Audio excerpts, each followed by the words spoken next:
Chairman peoples party Bilawal Bhutto نے آصف علی زرداری کو vote دینے کے اعلان پر ایم کیو ایم کا شکریہ ادا کرتے ہوئے کہا ہے کہ آصف علی زرداری کو بھاری اکثریت سے صدر بنائیں گے۔ انہوں نے وعدہ کیا کہ وہ مل کر کراچی کے مسائل حل کریں گے۔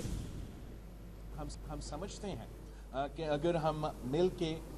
کراچی کے مسئلے کو حل کرنے کی کوشش کرتے ہیں تو وہ نہ صرف ہمارا شہر کو، ہمارے صوبے کو، مگر پورا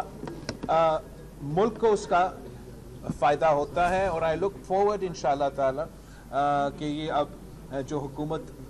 بننے جا رہی ہے کہ اس کا سب سے زیادہ فوکس انشاءاللہ تعالی ہمارا شہر کراچی ہوگا، اور اس کے لیے پاکستان پیپلز پارٹی اور ایم کیو ایم پاکستان، چاہے وہ نیشنل وفاقی سطح پہ ہو، صوبائی سطح پہ ہو، بلدیاتی سطح پہ ہو، ہم انشاءاللہ تعالی اپنا شہر کے نہ صرف آواز بنیں گے مگر اپنے شہر کے مسائل میں کمی لے کر آنے کے لیے، ان کا حل نکالنے کے لیے صف اول کا کردار ادا کریں گے۔